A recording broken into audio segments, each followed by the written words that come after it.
My name is Pelumi Nubi.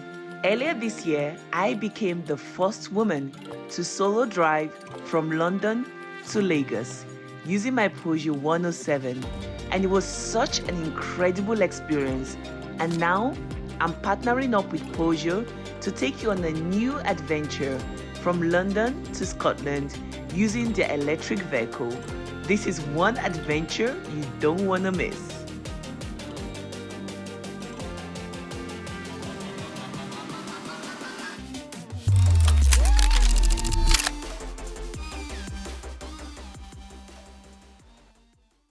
Good morning from Scotland. It's officially day one of our NC500 route. So many incredible activity planned, and I cannot wait for you to come along with me. But first of all, we're going to charge up this bad boy. Let's go. We were off to a good start for the day, and the weather was amazing. Everything seemed to be going well until it was time to charge.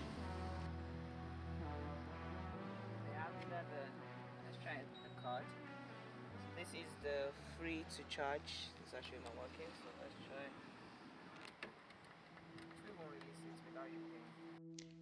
At this point, we had been to 3 different charging points and no luck. We were dangerously low on battery.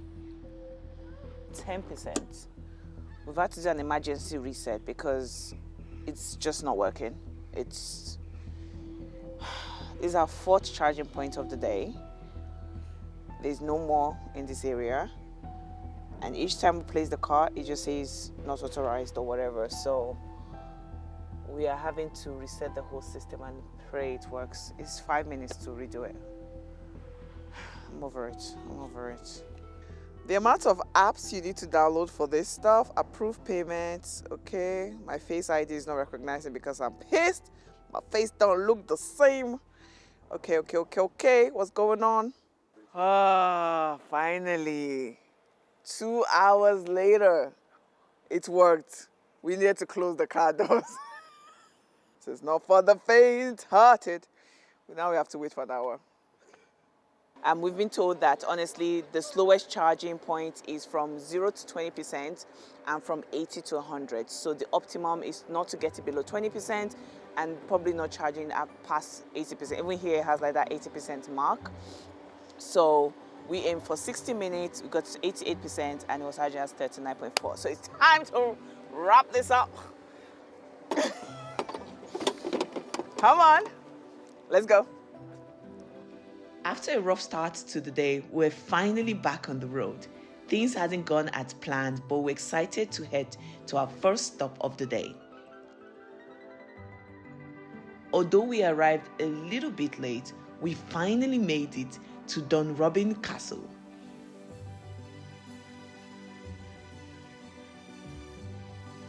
After spending some time taking in the views, I quickly forgot the stress from earlier. This stunning castle is definitely worth the effort. That's it for today. See you tomorrow.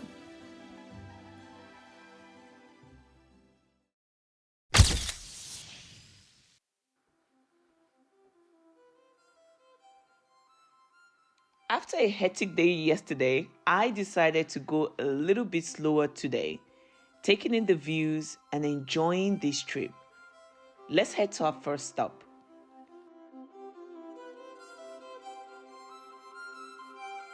Hello from Melvick Beach. Oh my gosh, this place is so stunning. Definitely recommend getting here first thing in the morning, catch sunrise, and you basically feels like I have the whole place to myself, which I kind of do.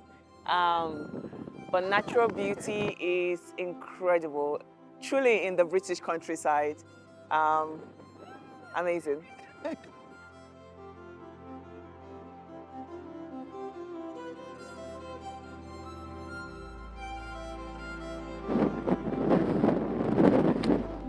We made it to Dunnet Head, the northernmost part of the UK mainland. Definitely a place to add to your NC500 route.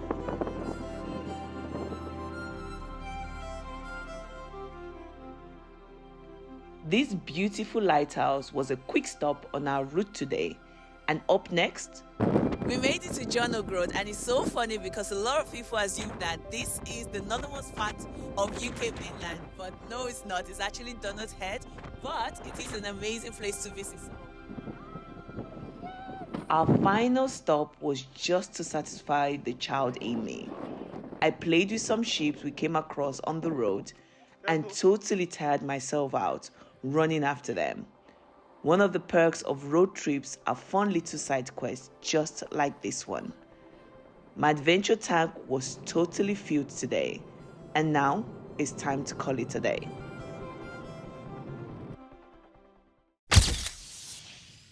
It's day 4 of our NC500 trip. The plan this morning was to try to catch sunrise, but sadly it seems to be a cloudy day. But there is an incredible beach just behind me, and that is a great way to start the day.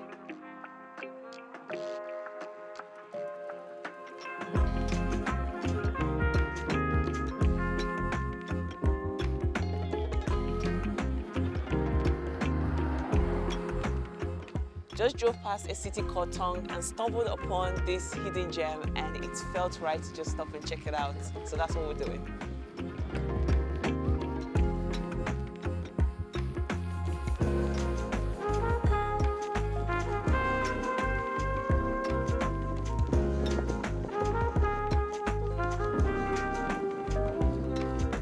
After leaving Tongue, it didn't take long before we found our next scenic stop. Imagine living there. Wow. Honestly, Scotland beauty would never cease to amaze me. Second stop of the day, and just arrived at Smooth Cave, and I cannot wait to explore.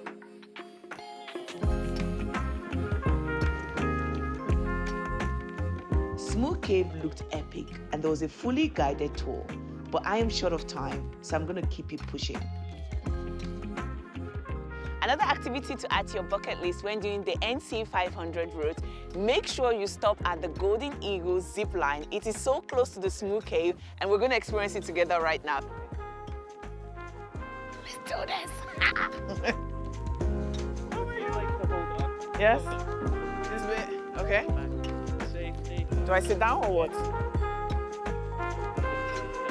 Yeah, please, tighter, tighter. And then what do you do?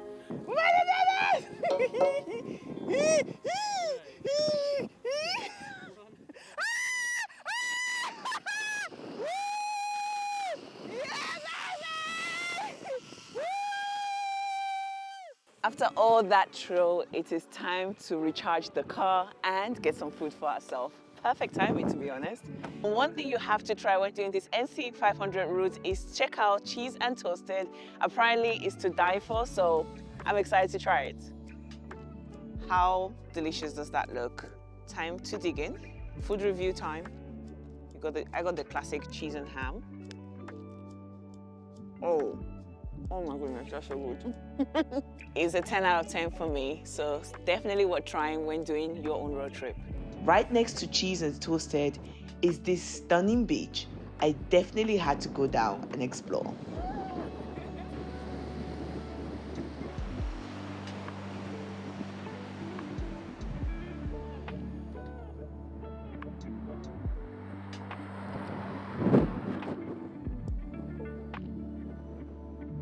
So just making our way to the final stop of the day, which is Wailing Widow Waterfall, and it's meant to be absolutely incredible.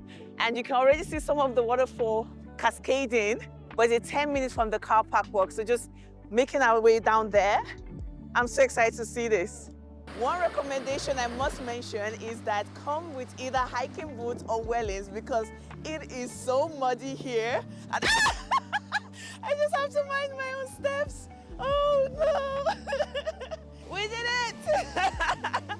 There is something just so magical about waterfall, like so majestic. The effort was worth it, definitely. Oh, I'm tearing up. It's so nice. Oh. You didn't think I was not gonna come closer to the waterfall? After all, I'm an adventurer. I needed to see what's up.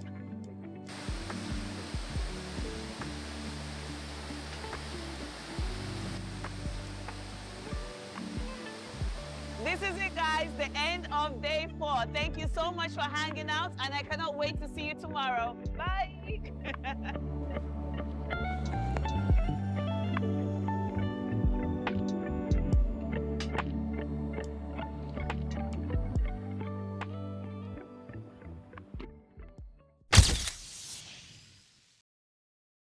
It is day 5 of our NC500 adventure. As you can see, the true British weather is upon us. We are actually driving into Storm Ashley.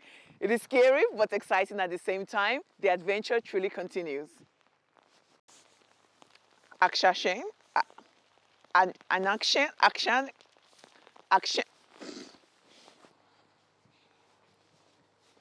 So the great thing is that wherever we are, there is a charging point. So we decide to add more charge before hitting the road again.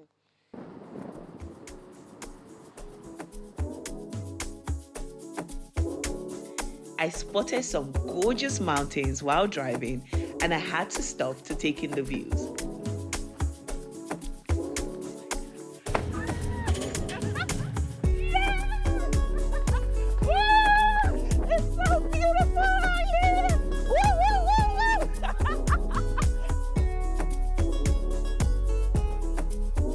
As we got closer to the Isles of Skye, the weather took a turn for the worst. But luckily, the bridge stayed open and we're able to make it across. We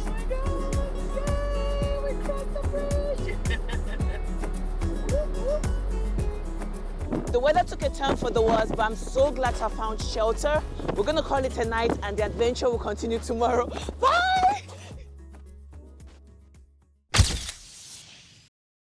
It is day 6 of our NC500 road trip, and we decided to do a diversion to the Isle of Skye. Despite the storm, it definitely has its charm to it, and I cannot wait to explore and bring you along with me.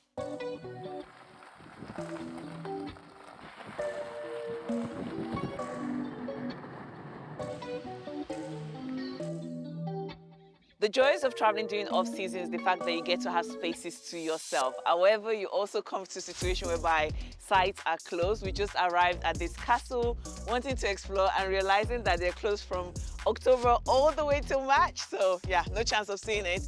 We can probably catch a little glimpse. Let's see what we can see from the gate. If we squint, we can catch a glimpse of Dunvegan Castle. And maybe next time we do explore Isles of Skye, we'll be able to see it in its full glory.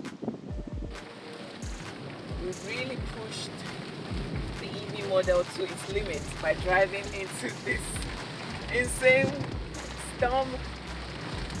But honestly, it has been able to test all weathers, sunshine, wind, rain, and we keep going. The adventure truly continues. Woo, woo, woo! We pushed through the intense rain, and by the time we got to the Old Man of Store, the weather had let up. So we made it to the Old Man of Store, and honestly, despite the wind and not so great weather, I'm so glad we made it here, and I'm going to try and show you from the viewpoint. We're 15 minutes into the hike and about 5 minutes to the viewing point, but it's definitely not for the weak. I am huffing and puffing up this mountain. I'm so determined to see it.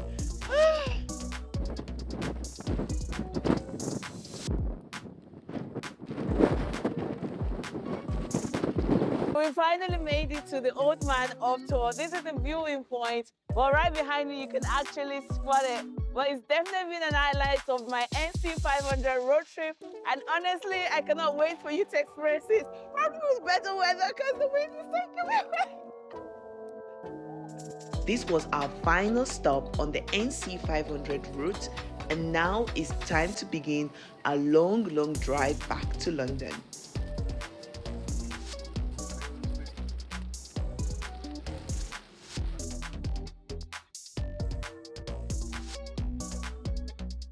We finally made it back into London, and it's been one crazy and exciting trip. If I was to describe in one word how the Peugeot E208 drives, it will be pleasure. Living in London, I am super conscious about pollution, and having an electric vehicle definitely helps solve that because it means that I have zero emission. One of my biggest concern was how long the car was going to take to charge, but I was pleasantly surprised that it went from 0 to 80% in less than an hour. I also love the fact that I can preheat the car on cold days so that it's nice and toasty when I get it. We really pushed this car to its limit, and over 2,000 miles later, it stood its ground, proving that EV can go the distance.